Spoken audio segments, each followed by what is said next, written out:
I had just stepped down from the porch to latch the chicken pen when I saw her walking the frost-cracked road like each step was a mile. The wind was sharp enough to cut through wool, but she wore only a thin, dust-stained calico dress. In her arms, a small bundle shifted once, then went still.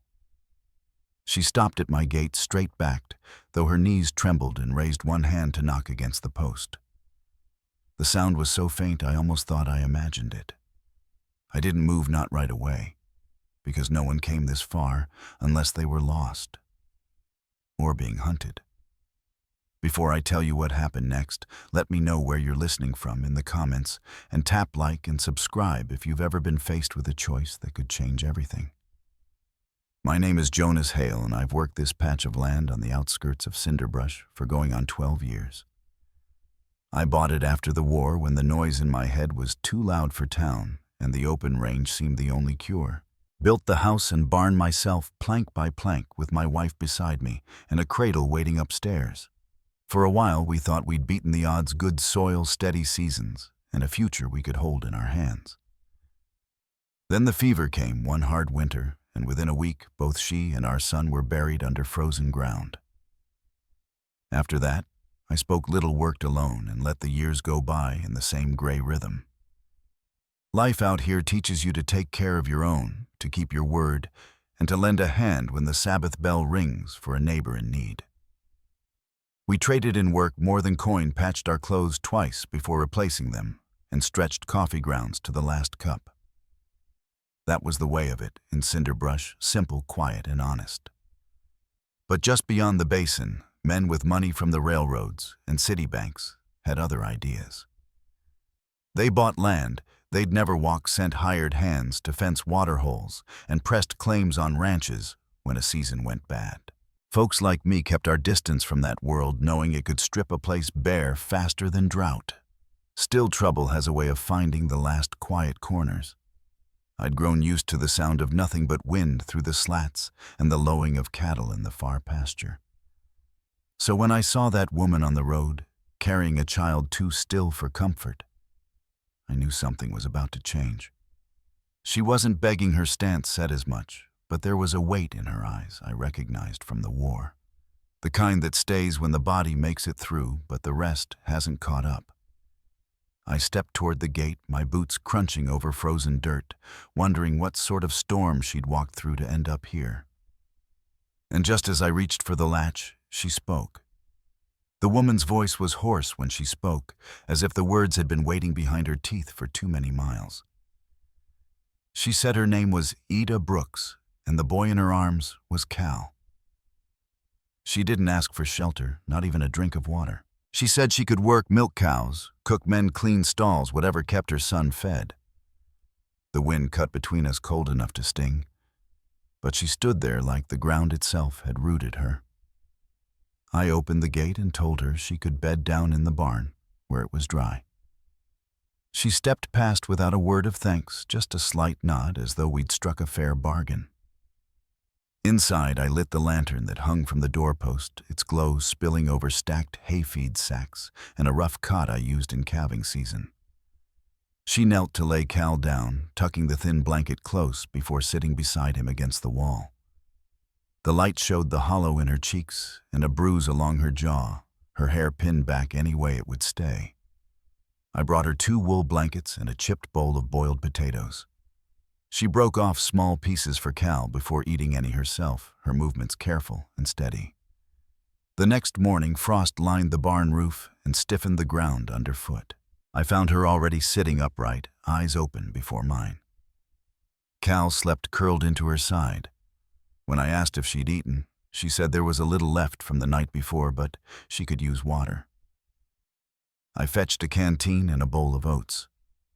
She fed him first, then finished what remained in quick, quiet bites.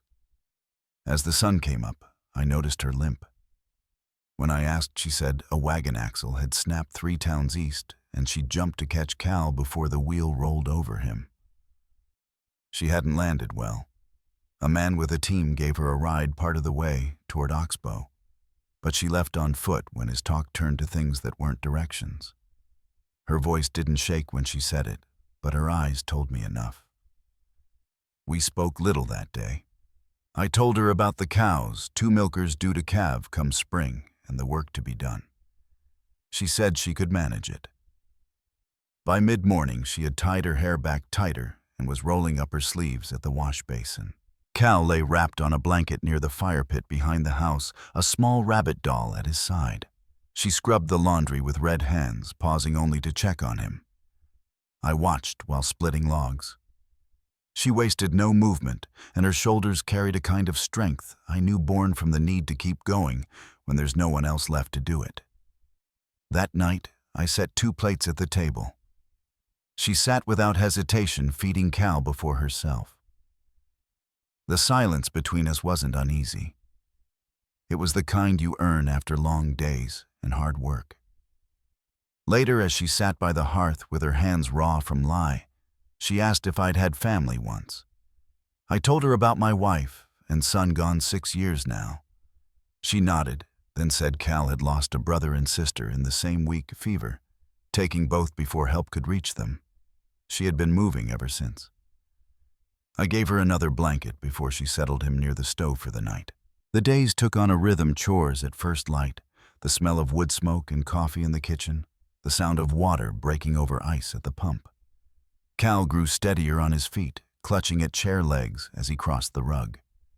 Ida smiled more often, though the smiles were quick and private. On the 7th morning, the post rider brought a thin stack of mail. Among it was an envelope with no return name, the writing slanted and pressed hard into the paper. It read, "Seen a woman and child heading west. Calico dress, brown hair. Might be yours. Keep looking. She's worth money." No name sign, just that. I kept the letter to myself, watching her from the porch that afternoon as she washed Cal's shirt at the basin. The wind worried at the edges of her dress, but her hands worked steady. The words in that note sat heavy in my coat pocket. I'd been through enough winters alone to know the stillness can change quick, and the road into trouble is often shorter than it looks. That evening, with the sky turning the color of cooling embers, I asked her straight if she ever figured someone might come looking for her. She froze the spoon in her hand, hovering over the pot. "I figure someone will," she said. But I counted on being hard to find. I told her about the letter. She said it was her late husband's brother, that he and his partner had run cattle and other things besides. She'd seen something she shouldn't, and he'd planned to trade her to square a debt. She'd taken Cal and left before he could. She offered to go to keep trouble from my door. I told her she'd stay. This place was far and quiet, and if anyone came, I'd deal with it. She asked why I'd bother. I said because she hadn't asked for pity, because her boy laughed now, and because I hadn't cared to check the mail in 2 years until she showed up. That night the wind rose outside, rattling the shutters. She stood by the stove with her hair damp from washing, asking softly if I'd loved my wife. I said I had. She asked what happened. I told her she'd bled out the baby, lasting an hour after. She nodded, then said she'd lost Cal's siblings that way, one to fever and one to birth. When Cal cried out in his sleep, I rose before she could, lifting him and walking slow around the room. She watched from her chair, her shoulders easing just a little. Before turning in, I set my rifle by the door. It wasn't fear driving me, just the knowledge that for the first time in years, I had something worth keeping safe. The next morning's frost was sharp enough to whiten the inside of the barn doors. Ida kept to the chores inside, moving slower on her bad leg, but never asking to stop. Cal toddled after me now, his rabbit dragging in the dust. The house no longer felt empty. Still, the letter in my pocket and her story told me this peace might not hold. As I stepped out to check the fence line that afternoon, I glanced back at the porch. She was standing there, in the cold coat pulled tight, watching the road, as if she expected it to bring something with the dusk. Snow had started to gather in thin sheets across the porch by the time the sheriff rode in. Lyle Torrens was a tall man in a wool coat. His beard streaked gray, and his eyes sharp from years of watching trouble before it broke loose. He dismounted slow, scanning the yard before stepping up to the door. I met him there, one hand on the frame. Ida stayed just inside, quiet, but I knew she was listening. Lyall said a stranger had passed through town that morning asking after a woman and child. The description was close enough to put a cold weight in the air between us. He told me the man had money and a paper claim saying the woman was his legal property. Lyall didn't believe it, but he reminded me how the law in this territory could bend when coin was involved. The stranger had stayed in town overnight and would likely ride out at first light. I asked where he figured the man would look first. Lyall's glance toward the basin was answer enough. When he rode away, the sound of his horse faded quick in the snow-muffled air. I shut the door and turned to Ida. She asked if he was coming. I told her yes, and soon. Her face stayed still, but her hands closed into fists at her sides. That night, we moved Cal to the back bedroom. I sat near the front door with my rifle across my lap, the lantern lit low. Ida stayed by the window in the rocker blanket around her shoulders. Neither of us slept much. The wind rose and rattled the shutters, carrying the scent of more snow. By morning, a gray light had settled over the land. I checked the barn, fed the cattle, and walked the fence line. No tracks yet. The first sign came near midday, a hawk circling over the ridge road. Not long after, 2 riders appeared in the distance. I went inside, hung my coat on the peg, and told Ida they were coming. She closed Cal in the bedroom and came to stand beside me. The riders slowed at the gate. One was lean, clean-shaven, wearing a gray wool coat and gloves. The other was broader hat, low revolver hanging loose at his side. The man in gray dismounted first, calm, as if he owned the ground he stepped on. He called me by name, and when I asked his, he said Samuel Concannon. He claimed Ida and the boy belonged to him, that she'd broken a contract and taken what was his. Ida stepped into view. Then her voice steady as she told him she wasn't his and never had been. Concannon's smile thinned. He spoke of debts and obligations. She spoke of being traded like stock and his attempt to sell her son. My hand rested near the rifle, but I didn't raise it. I told him to ride back to town, that no one here wanted trouble. His hired man shifted hand, brushing his holster. I told him plain, if he drew first, he wouldn't walk away. Concannon lifted a hand, stopping the man, and said the law would sort it. He warned this wasn't finished, then mounted up and rode off, his words hanging like frost in the still air. Ida stayed at the porch rail, watching until they were gone. She said she didn't think he'd let it go so easy. I told her he hadn't. For 3 days, the land held a tense quiet. I kept the rifle within reach and made the perimeter rounds each morning. Ida stayed closer to the house, never far from Cal's room. The snow deepened, softening every sound. On the 4th morning, Lyall came again, this time with news that Concannon had filed an official claim in the district office. The papers named Ida as his legal ward and accused me of harboring her. Lyall said the judge might sign off within a week, maybe less, unless we spoke first. I looked to Ida. She asked if there was any real way he could win. Lyall shifted. Saying the truth should stand, but in this territory, property rights often outweighed a person's word, especially when a man like Concannon had friends in court.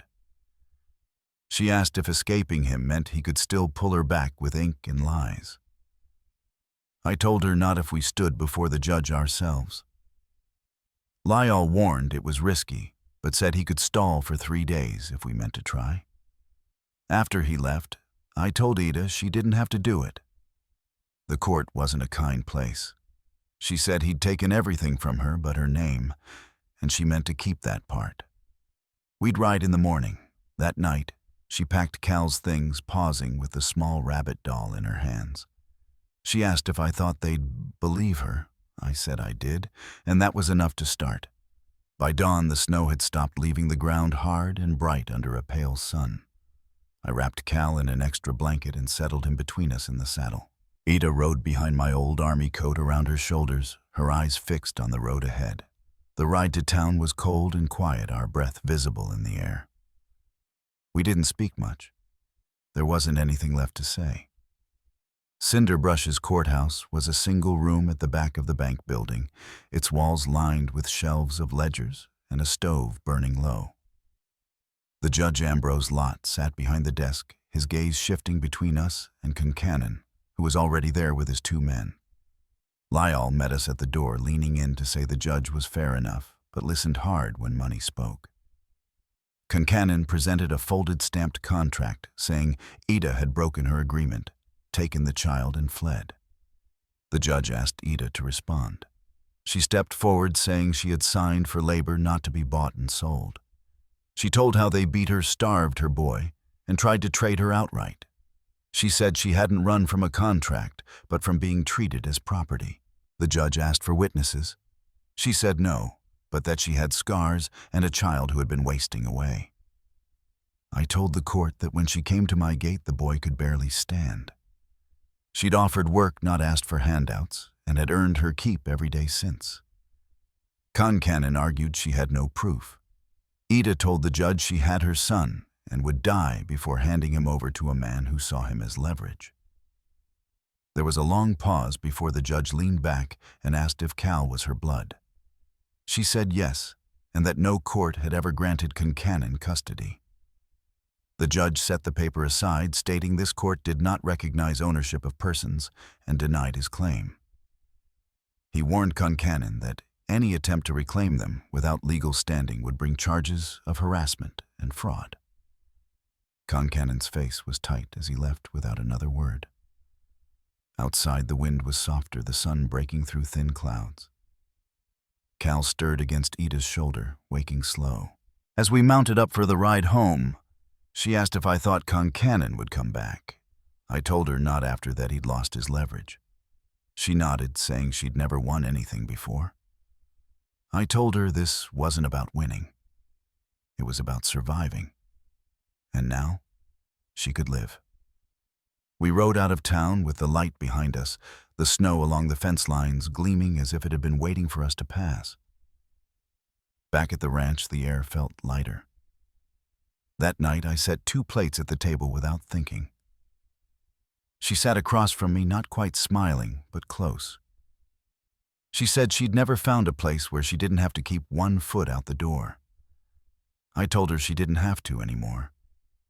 She was home. The days after the hearing settled into a quiet that felt new. The snow still came light and steady, covering the pastures in pale layers. But the air inside the house was warmer than it had been in years. Ada moved through the rooms without hesitation, now her limp easing with rest and the work paced to what she could manage. Cal followed her, often clutching that worn rabbit in one hand, his small boots scuffing across the floorboards. I kept the woodpile high and the barn in order, but the work no longer felt like something done for one man alone. It was the 7th morning after our return when I found her out back early, breaking the ice on the water trough. Her breath hung in the air and she pushed her hair from her eyes with a wet sleeve. I stepped out onto the porch and called for her to come in before the cold bit deeper, but she shook her head and kept on. That same afternoon, while she was mending a tear in Cal's shirt, she asked what came next if things stayed quiet. I told her we'd see the winter through together.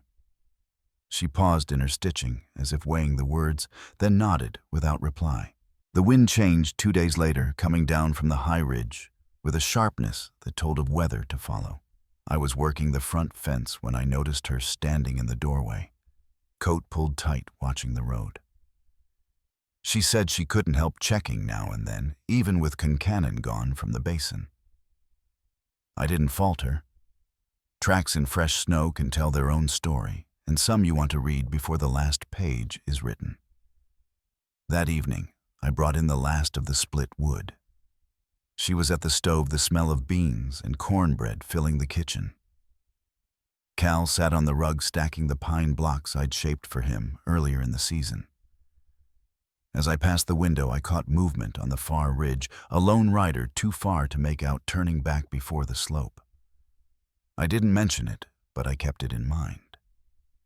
The next morning, Ida came into the kitchen with a folded scrap of paper in her hand. She'd found it tucked under the shed door, the edges damp from frost. The message was short, written in a tight, slanted hand. "You may have won in town, but the winter's long. No name, no mark, just that." I set it down on the table and told her we'd keep watch. She didn't ask what I meant to do. She just moved Cal to the back room and checked the shutters. We shifted the work that week. She took to sorting and storing dry goods in the cellar, while I reinforced the barn doors and checked the hinges on the back gate. At night, I made sure the rifle stayed within reach. The cold deepened the ground, hardening underfoot, but the rhythm held. There was comfort in small things, the sound of Cal's laughter when the kettle whistled, the way Ida hummed without realizing while she worked. Still, both of us knew the quiet might not hold. One night after supper, as the fire burned low, she spoke of Missouri for the first time since she'd arrived. She told of her husband's drinking, the debts he left behind, and the way his brother had stepped in, claiming to help, but keeping her close for his own use. She said she'd stayed longer than she should have, thinking there was no way out. It wasn't until he raised his hand toward Cal that she'd taken the boy and run. She said it plain, without asking for pity, and when she was done, she reached for her cup and took a slow drink. We didn't speak much after that, but the air between us felt different. She wasn't telling me to warn me off or to ask for help. She was marking the line she'd already crossed and wouldn't step back over. I nodded once and tended the fire. The next morning, the sky was heavy with clouds, the kind that hang low over the hills before a storm.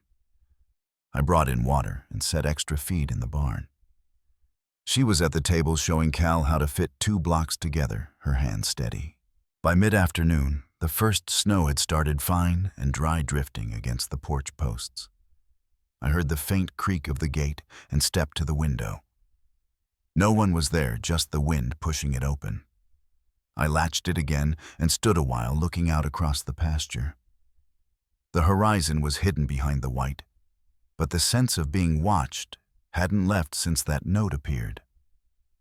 That night, after Cal was asleep, I told her about the rider I'd seen on the ridge. She didn't seem surprised. She said Concannon wouldn't come himself, not yet, but he might send others to see if we dropped our guard. I told her we hadn't and we wouldn't. She gave a short nod and went back to her mending. The next day passed without sight of anyone. The storm moved in heavier, laying down a clean cover over every track. Inside, the stove kept the rooms warm, and Cal's voice carried from one end of the house to the other. Ada's limp was nearly gone now, but she still favored that leg when she thought I wasn't looking. By the third evening, the snow eased and the sky cleared enough to let the moon cast its light across the yard. I checked the locks and stood at the front door a moment longer than usual, listening to the stillness. Somewhere out there beyond the fence line, I thought I caught the faint sound of a horse shifting in the snow. I didn't open the door to look. Whatever was coming, we'd be ready for it when it arrived. By the 4th day, after the note showed up, I doubled my rounds along the fence and out toward the creek bend. The air stayed sharp, the kind that reddens your ears and makes each breath hang before you. Ida kept close to the house, working between the kitchen and the cellar stocking shelves with what we had put aside for the winter. Cal trailed after her when she let him, his small boots leaving uneven prints across the floor. That afternoon, as I came in from the north line, she met me at the door with the news that a rider had passed along the lower road. She hadn't seen his face, but the coat was dark and heavy, and the horse was a big bay gelding, the kind that doesn't tire easy. He hadn't slowed, just kept west with the wind at his back. We both knew he wasn't passing through by chance. We shifted our work again. I brought in a second water barrel and set it just inside the barn. Ida boiled and cooled enough to fill it, then packed the cellar steps with extra sacks of grain. At night, we kept the lanterns trimmed, low curtains drawn. Cal seemed to feel the change, sticking close to whichever one of us was nearer, his rabbit tucked under his arm. One morning before sunup, I saddled the mare and rode the ridge. Fresh tracks led down toward the timber stand, 2 horses shod, traveling slow enough to be watching the land. They turned east before the basin, toward the old mining road. I followed just long enough to be sure they weren't coming back, then returned home. Ida had coffee waiting, her face steady, though her hands lingered on the cup longer than usual. By the week's end, the air had the stillness that comes before a storm. I told her if something broke open, she was to take Cal to the root cellar and wait until I came for them. She didn't argue. That night, we sat by the fire while snow began to drift against the porch posts. The quiet was heavy, but not strained. Every creak in the timbers seemed sharper. The next morning was bright with the kind of cold that makes the sky look washed clean.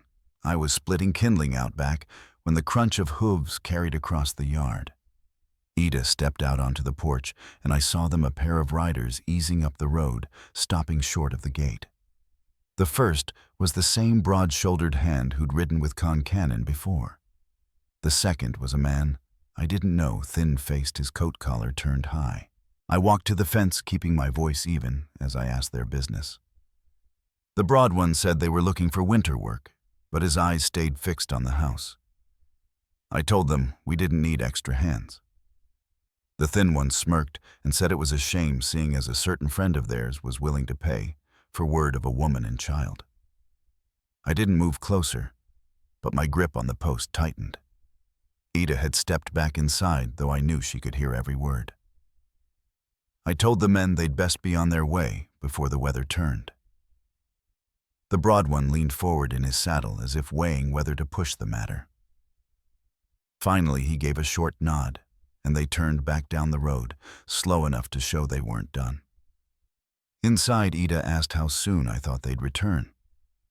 I told her not to borrow trouble before it got here, but we'd be ready. We spent the rest of the day tightening what could be tightened nails in the barn, latched the beam across the back gate, the shutters over the kitchen windows. Cal stayed close, watching as we moved from one task to the next. That night, I laid my rifle on the table, where it could be reached without thinking. Ida put a kettle on and set out bread and beans, the kind of meal that could be eaten quick if needed. We ate in the quiet, the wind tapping at the windows. She asked if I thought Concannon was behind it. I told her I didn't see who else it could be. She nodded once her jaw set. Before turning in, I checked the yard one more time.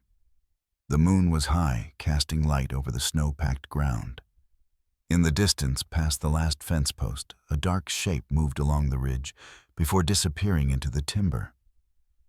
I stood a while longer, the cold biting through my coat before going back inside. The next morning brought a gray sky and a wind that carried the smell of wood smoke from somewhere beyond the basin. Ida was already in the kitchen, Cal perched on a chair beside her as she rolled dough. She looked up when I came in, but neither of us spoke about what I'd seen. Some things don't need saying to be understood. By midday, the clouds had thickened, and the first flakes of snow began to fall. I made sure the stock had feed enough for 2 days in case we couldn't get to them easy. Ida laid a thick quilt over the cot in the back room and stacked kindling by the stove. We didn't talk about the riders or the note. The work was enough to keep our minds where they needed to be. That night the snow came heavier, covering the yard and fence in a white that reflected the lantern light back at the windows. I stood at the door watching until the cold chased me back to the fire. Ida was mending by the hearth, Cal asleep with his rabbit under his arm. The house was warm, but the sense of waiting still hung in the air. By the time I banked the fire and checked the locks, the wind had risen, rattling the shutters. I lay down with the rifle close, knowing we might need it before the week was through. The snow had crusted over by morning, brittle enough to crunch under each step. I made my way to the barn, first breaking the thin ice on the trough and checking the locks on the back gate. Ada was in the kitchen when I returned, her sleeves rolled bread rising in the pan, Cal sat nearby, building a crooked tower from the pine blocks. The air in the house was warm, but there was a watchfulness in the way she moved, glancing toward the windows between tasks.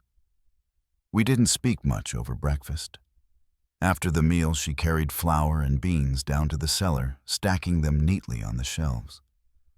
I went out to split more wood, the swing of the axe steady in the cold air. By midday, the light dimmed under heavy clouds. I'd just set the last armload by the porch when movement caught my eye at the far end of the road. 2 riders, again different horses this time, stopping well short of the gate before turning back toward the ridge. When I stepped inside, Ida looked up from the table. She didn't need to ask. I told her they hadn't come close enough to speak, but were watching all the same. She tied her hair back tighter and began mending a tear in Cal's coat. The sound of the needle pulling through cloth was the only thing between us for a while. That night we ate early. I banked the fire higher, then set the rifle on the chair beside me. Outside, the wind rattled the eaves. Ida sat across from me, hands folded, her eyes fixed on the flames. She said Concannon wouldn't ride in without knowing exactly how to make his move. I told her he might send others to test the ground first. She nodded once, as if she'd already thought the same. The next day, I walked the fence from end to end. In the fresh snow near the south pasture, I found hoof prints, shod horses moving at a slow walk. They trailed off into the scrub, where the wind had already begun to fill them in. I didn't follow. Better to keep them guessing how much I'd seen. When I came back, Ida was in the yard, beating dust from the rugs. She paused when she noticed my face. I told her we'd had visitors in the night. Her jaw tightened, but she went back to her work without a word. We kept to our routine but stayed within earshot of each other. Cal sensed the shift, staying closer to the house and leaving his toys where he could see them from the table. Ida began cooking in larger batches, beans, stews enough to set by for the next day if things turned. I kept the tools sharp and the gates barred. On the 4th evening, just after dusk, hoofbeats came up the road. This time they didn't stop at the ridge. I stepped onto the porch, rifle in hand, as a single rider approached. The man slowed at the gate, raising a gloved hand. He introduced himself as Clay Rudd, said he was traveling through and looking for a warm meal in exchange for coin.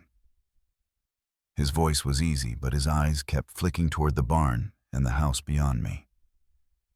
I told him we had nothing to spare and that the nearest trading post was half a day east. He smiled, faintly tipped his hat, and turned his horse without pressing. I stayed on the porch until he disappeared into the dark. Inside, Ida was standing in the hallway, Cal in her arms. She asked if he had said anything else. I told her no, but the way he'd looked around told me enough. That night the wind died down, leaving the kind of quiet that carries sound far. I set the lamp low and sat by the front window watching the yard under the moon. Around midnight, a shadow moved along the fence line.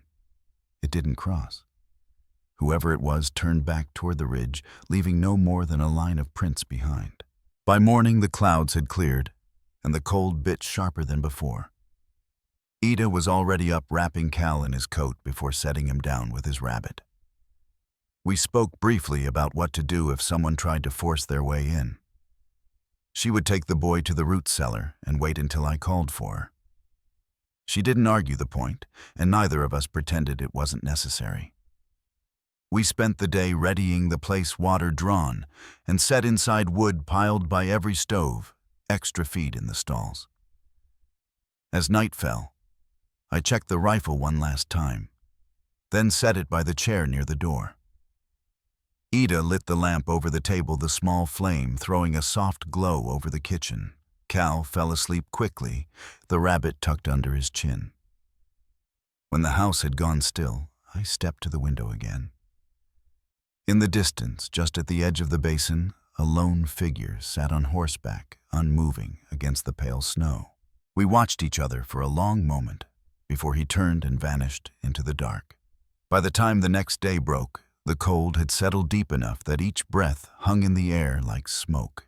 Ida kept Cal close, his small hands wrapped in mittens she'd sewn from an old wool coat. I checked the barn before sunrise, no prints near the gate, no sign of another visitor in the night. Still, I couldn't shake the image of that lone figure from the evening before. Around mid-morning, a rider appeared from the east, moving slow along the road. I recognized the square set of his shoulders before I saw his face. It was Sheriff Decker. He dismounted at the gate, stamping the frost from his boots before coming up the path. His eyes swept the yard in one measured glance before he spoke. "You've had folks sniffing around?" he said, voice low. I told him about Clay Rudd in the shadow by the fence. The sheriff nodded, saying Concannon was in the territory. And using men to scout, same as we'd guessed, we stepped inside where the stove kept the air warm. Ida poured coffee for him, her hand steady, though her eyes stayed on his. Decker laid out his thought. Plain he could post a deputy nearby, but it might tip Concannon into making his move sooner. Ida asked what he'd do if it were his place. Decker didn't answer right away. Finally, he said, "I'd make sure the doors hold, and I'd be ready when they test 'em." After he left, I went over the house again, checked the shutters, tightened the bar on the back door, moved the extra lantern oil inside. Ida kept Cal occupied at the table, his voice soft as he told his wooden rabbit stories. The wind picked up toward evening, rattling the loose tin on the shed roof. We ate in near silence, each listening for something that wasn't there yet. Just after dark, the first sound came, a single horse walking slow along the road. I stepped to the front window, staying in the shadow. The rider stopped at the gate and sat there long enough for the frost to build on the brim of his hat. Then he turned back toward the ridge. No word, no sign of hurry. We slept in turns that night. When it was my watch, I kept the rifle across my knees and my eyes on the pale yard beyond the glass. Near dawn, faint hoofbeats drifted in from the west. This time there was more than one. I shook Ida awake, and she moved without question, taking Cal to the cellar as planned.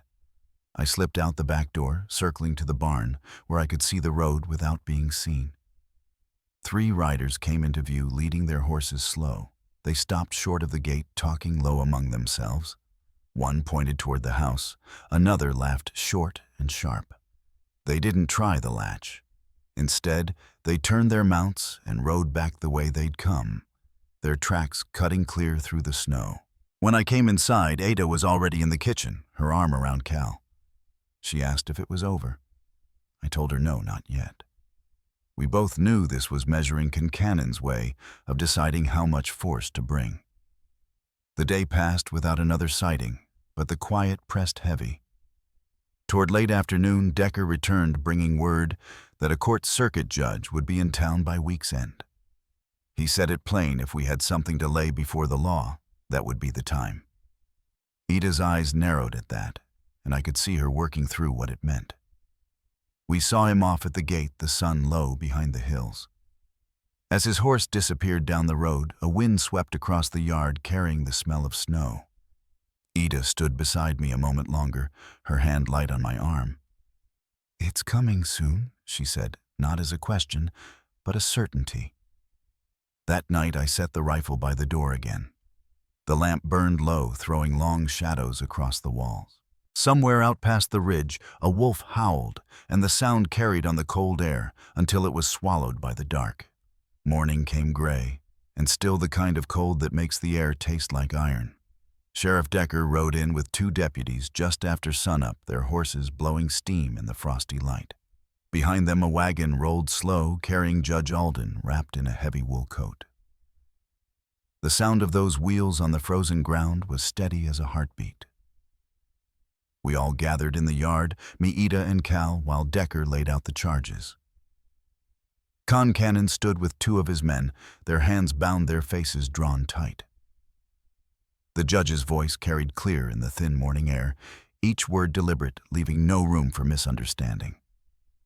The land deeds, the threats, the trespass, it was all spoken plain. When Alden finished, he looked straight at Concannon and told him the penalty. The sentence was just, and it was final. Concannon didn't speak, just stared past us all toward the ridge as if the hills could give him an answer. His men were taken into custody, their boots crunching on the hard ground as they were led away. Ida stood tall beside me, her chin high, one hand resting lightly on Cal's shoulder. There was no triumph in her face, only the steady relief of knowing the fight was done. Decker tipped his hat to her, then to me, before turning his horse toward town. The yard emptied, leaving only the three of us in the pale winter light. We walked back inside the warmth of the stove, wrapping around us like a familiar quilt. Cal climbed into his chair and set his carved rabbit on the table. Ida poured coffee, her hands finally at rest. Outside, the wind shifted, carrying the smell of pine from the ridge. I thought about the nights we'd kept the lamps burning low, the sound of hoofbeats in the dark, the weight of waiting. Now the quiet felt different, less like holding our breath, more like breathing easy again. Life on the frontier never promised peace. But it gave us this much the chance to stand our ground, to guard what's ours, and to keep the ones we love safe under our own roof. If you've ever known a fight worth standing for, you'll understand. And if you haven't yet, well, I hope you never have to. But if you do, I hope you find your strength the way we found ours.